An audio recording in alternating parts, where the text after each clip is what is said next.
Esto es Crónicas Estelares. Historias reales de un universo que no perdona. Suscríbete ahora, antes de que esta transmisión desaparezca. Solo los locos entran en guerra con humanos. Siempre empieza así, con una bebida amarga, con una historia que nadie quiere escuchar dos veces, y con alguien lo suficientemente estúpido para preguntar. Yo estaba sentado en la esquina más oscura de la cantina orbital Karks 17, donde las luces apenas alcanzan a delinear las figuras deformes de quienes hemos sobrevivido a lo impensable. El lugar olía a óxido, vapor de querium y miedo envejecido. El tipo frente a mí era joven, sus antenas se movían con arrogancia juvenil, y su piel quitinosa brillaba con salud. Un recluta, sin duda. O peor aún, un voluntario. ¿Es cierto lo que dicen?, preguntó. ¿Que los humanos no son tan peligrosos si estás bien armado? El silencio que siguió fue más espeso que el alcohol que sostenía. Incluso los del bar se giraron lentamente. Algunos se levantaron y se marcharon sin decir palabra. Otros fingieron no haber escuchado. Yo no tuve esa suerte. Bebí despacio y le respondí, sin mirarlo. Solo los locos entran en guerra con humanos. Y los muertos no escriben advertencias. Te contaré lo que ocurrió en Dreyos Prime. La Federación había descubierto un planeta con reservas de crionio puro. Inhabitado. Inexplorado. Nuestro comando fue enviado para asegurarlo antes de que los mineros humanos llegaran. Era una misión sencilla. Nosotros éramos 120 soldados de la élite zargita. Ellos, según la inteligencia, apenas habían enviado un grupo de asentamiento, ingenieros, técnicos, unos cuantos civiles.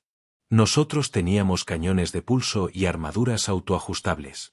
Ellos tenían herramientas de construcción y trajes ambientales de baja protección. Atacamos de noche.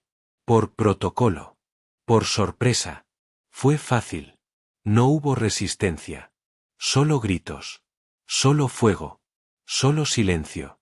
A la mañana siguiente, el lugar estaba en ruinas. Dejamos sus cuerpos apilados. No por crueldad.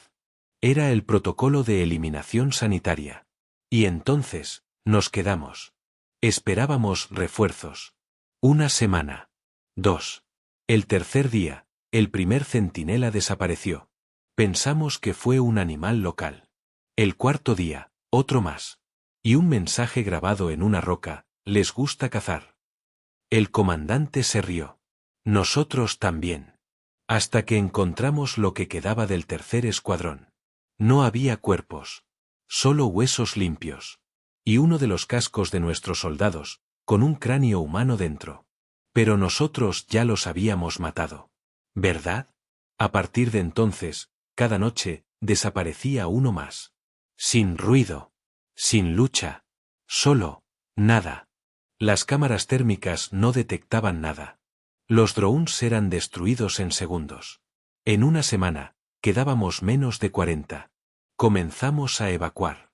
Pero no hubo señal. Las comunicaciones estaban bloqueadas. El cielo, lleno de interferencias. Y entonces, una voz, por el canal general. No es venganza. Es justicia. Y ustedes ya han sido juzgados. La voz era humana. Pero no una que conociera la compasión. El último en morir fue el comandante. No murió peleando. Murió llorando, implorando por su vida. Lo vimos desde los drones restantes.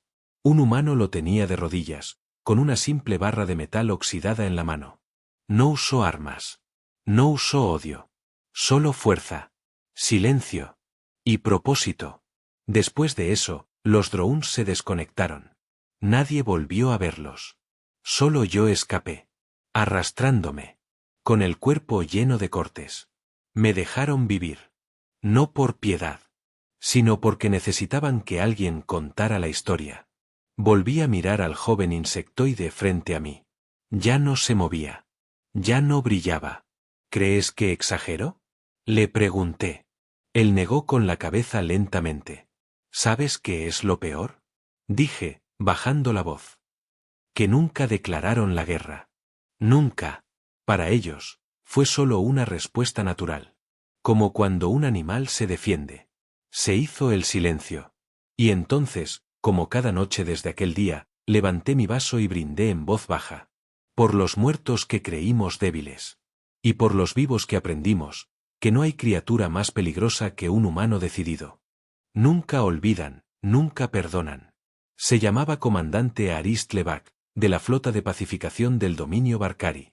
Sus órdenes eran simples: controlar la estación civil humana de Z9, confiscar los suministros, imponer orden. En teoría, era una operación diplomática. En la práctica, fue una masacre. Había civiles, niños, ingenieros, agricultores. No ofrecieron resistencia. Aún así, los soldados del comandante vaciaron sus cargadores. 47 muertos. 0 bajas Barcari. Los humanos archivaron el incidente. Lo etiquetaron como tragedia colateral. El dominio ofreció disculpas oficiales. El Consejo Galáctico cerró el caso. Pero, los humanos no lo cerraron. 3 ciclos más tarde, el comandante Aris vivía como héroe de guerra. Condecorado. Ascendido. Invitado a conferencias militares. Pero algo empezó a fallar. Primero, su cuenta bancaria desapareció. Luego, su propiedad en Selvar fue expropiada por fallos legales inexplicables. Después, se retiraron sus credenciales diplomáticas. Sin explicación. Y entonces, comenzaron las muertes. Su guardaespaldas fue encontrado colgado, con una nota escrita en una lengua extinta: no lo olvidamos. Su piloto personal, un veterano de confianza, se voló la cabeza con una escopeta láser después de recibir un mensaje anónimo. Solo una frase. ¿Cuántos niños gritaban en Z9? Aris intentó huir. Cambió su nombre. Su rostro. Su especie registrada. Se escondió en un sistema sin ley, bajo un sol binario. Pensó que lo había logrado. Hasta que un día, en una taberna vacía, escuchó una vieja canción terrestre. Una melodía lenta. Dolorosa. Human Blues.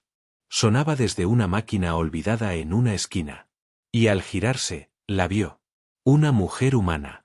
Mayor. De pie frente a él. No llevaba armas. Solo un bastón. Sus ojos eran grises como ceniza. Y no parpadeaban. Te encontré, dijo. Él intentó hablar. Negó con la cabeza. Pero ella no pedía confesión. No pedía perdón. Ella solo quería que sintiera lo mismo que Z9 sintió. El cadáver del comandante apareció flotando en el vacío 2 días después. Sin heridas visibles. Sin señales de violencia. Pero los sensores registraron que su corazón se detuvo por miedo. El Consejo Galáctico solicitó una investigación. La humanidad se limitó a responder con un comunicado breve. Justicia restaurativa. Caso cerrado. Nadie más volvió a mencionar Z9. Pero los sistemas del dominio Barcari comenzaron a caer en caos económico. Inversiones congeladas. Ciberataques. Colapsos estructurales. Y ninguna nave humana había sido vista cerca. En el presente, el narrador insectoide se inclina hacia la mesa y susurra. ¿Sabes qué especie creó el concepto de venganza asimétrica? Nosotros no. Los humanos sí. No destruyen tus planetas. Destruyen tu paz. No queman tus ciudades. Quemaron tu nombre en la memoria de cada madre que perdió un hijo. Y lo repiten, en cada respiración. ¿Y por qué? Preguntó el joven alienígena del bar, temblando. Porque nunca olvidan. Nunca perdonan. Y nunca dejan que el último suspiro sea el tuyo. Se hizo el silencio en la cantina. Todos miraban hacia la ventana exterior, donde una nave humana cruzaba lentamente el vacío. Sin armas visibles. Sin luces de guerra. Pero todos sabían que si estaba allí, era por algo. Y ese algo probablemente tenía una deuda pendiente. El informe de la sonda Delta 5. Los archivos del caso estaban marcados como clasificados nivel 9, sellados bajo autorización del Consejo Galáctico. Solo unos pocos tuvimos acceso. Yo fui uno de ellos. Y desde entonces, no duermo. La sonda Delta 5 fue lanzada desde la órbita de Telmara 4. Buscaba restos tecnológicos entre campos de batalla antiguos. Pero no encontró metal. Encontró una cápsula. Un cilindro dañado, flotando a la deriva. sin insignias visibles, sin señales de vida. La IA de la sonda casi lo descarta, pero registró algo inusual, calor residual, después de 173 días en el vacío. Decidieron recuperarlo. Dentro había un humano. No estaba muerto. Tampoco vivo. Estaba suspendido en algo que ni siquiera los médicos imperiales pudieron entender. Su cuerpo mostraba signos de trauma extremo. Fracturas múltiples. Hemorragias internas. Un brazo amputado, sin anestesia. Cicatrices cauterizadas a mano. Pero seguía respirando. Débil. Rítmico. Inhumano. Lo llevaron a la estación médica de Regulus 7. Intentaron reanimarlo. No respondió. Hasta que uno de los técnicos abrió por accidente el núcleo de datos implantado en su pecho. Un diario de campaña. Registrado en voz. En texto. Y en imágenes. He aquí un fragmento transcrito palabra por palabra. El audio era rasposo, lleno de interferencias. Pero la voz seguía firme. Día 4. Perdí la unidad. Me quedé solo. El aire es limitado. Encontré oxígeno en restos alienígenas. Sigo con vida. Día 6. Me dispararon. No sé quién. No importa. Me arrastré hasta el módulo de escape. Hay herramientas. Me cosí yo mismo. Día 9. El brazo izquierdo está gangrenado. Lo amputé. Fuego. Dolor. Pero sigo pensando con claridad. Eso es bueno. Día 12. Encontré transmisiones enemigas. No saben que sigo vivo. Lo tomaré como ventaja. Día 16. Infiltré su puesto. No me vieron. Puse una bomba. No por venganza. Por cálculo. Día 18. Misión cumplida. Fin. Eso fue todo. Ninguna queja. Ningún lamento. Ninguna emoción. Solo hechos. Solo lógica. La cápsula había sido lanzada manualmente por el propio humano, programada para autoocultarse entre desechos orbitales. La duración esperada de vida era de 4 días. Duró 173. No por sistemas automatizados. No por milagros médicos. Duró, porque él se negó a morir. Uno de los biólogos militares presentes preguntó en voz baja: ¿qué clase de criatura elige seguir viviendo así? Nadie respondió. Porque todos sabíamos la verdad. Una criatura que no lucha por sí misma, sino por la idea de volver a casa. Desde entonces, esa grabación se usa como prueba final en la Academia de Oficiales Alienígenas. Se les muestra a los cadetes. Muchos vomitan. Otros lloran. Algunos desertan. Y entonces, al final del vídeo, una frase aparece en pantalla. Sin sonido. Solo texto. Este soldado humano no es un héroe. Es estándar. El narrador vuelve a beber en la cantina, su voz casi un susurro. No los odies. No los ames. Solo respétalos. Porque cuando todo arde, cuando ya no queda esperanza, cuando tú mismo te has rendido, el humano sigue de pie. Y te mira, como si tú fueras el débil. ¿Por qué no se rinden? La pregunta surgió en mitad de la noche, cuando el fuego de los campos aún ardía y el cielo lloraba ceniza. ¿Por qué no se rinden? La comandante Sarinax, de la inteligencia estratégica del consorcio iridiano, observaba las pantallas con incredulidad. En ellas, un escuadrón humano seguía avanzando a pie, herido, exhausto, cantando algo incomprensible mientras arrastraban un vehículo destruido. Llevaban horas sin refuerzos. Habían perdido el 68% de su fuerza. Estaban en territorio enemigo. Y sin embargo, no se detenían. Schery había analizado cientos de conflictos. Sabía calcular el punto de quiebre de cada especie. Los Barnin colapsaban tras perder al líder. Los Tolai abandonaban si se rompía su red de comunicación. Los Arkur negociaban en cuanto las pérdidas superaban el 40%. Pero los humanos, no. Ni cuando estaban rodeados. Ni cuando estaban solos. Ni cuando sabían que iban a morir. Ordenó una revisión histórica.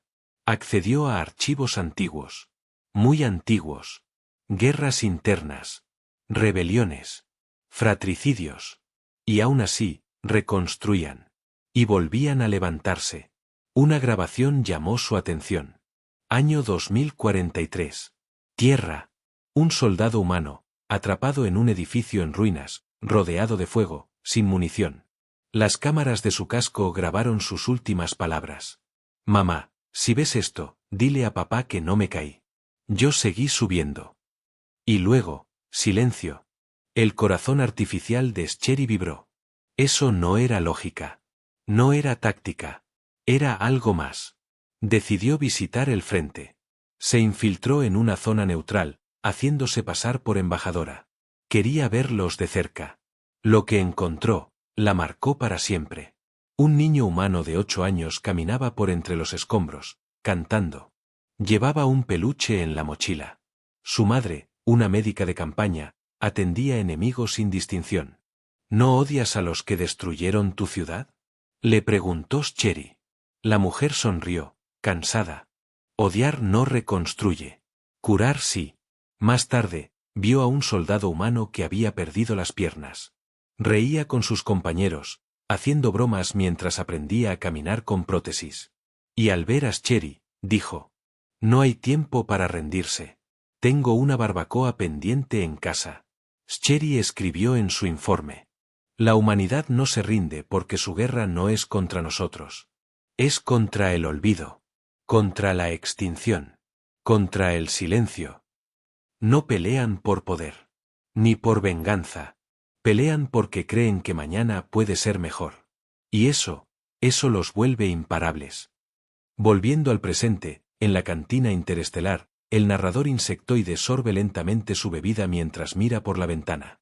¿Quieres saber por qué los tememos? Porque no entienden cuándo rendirse. Porque aunque pierdan todo, se miran entre ellos y dicen: aún no hemos terminado. Se oyó una carcajada amarga al fondo del bar. Uno de los veteranos levantó su vaso.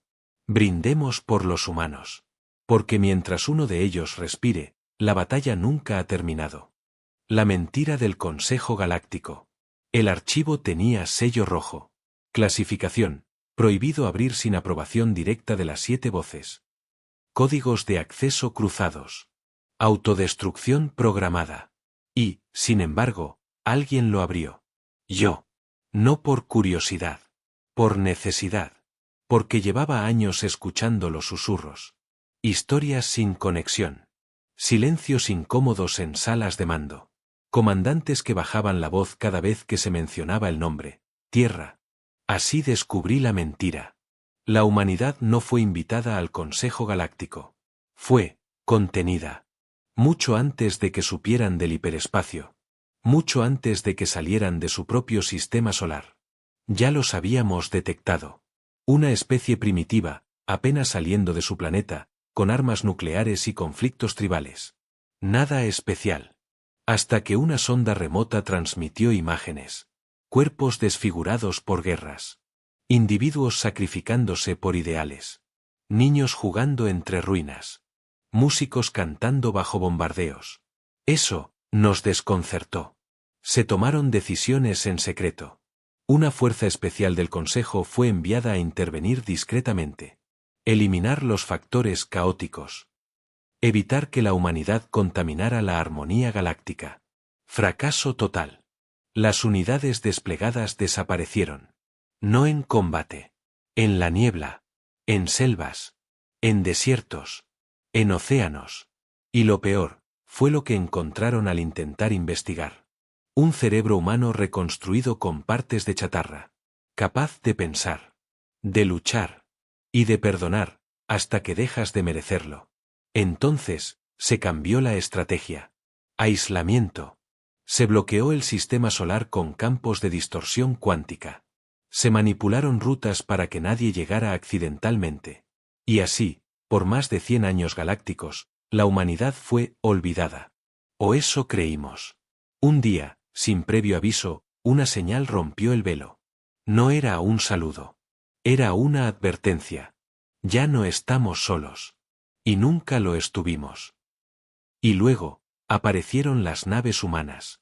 Viejas, oxidadas, sin líneas elegantes ni escudos visibles. Pero cargadas de soldados. De exploradores. de soñadores. En lugar de atacar, ofrecieron ayuda. Repararon satélites.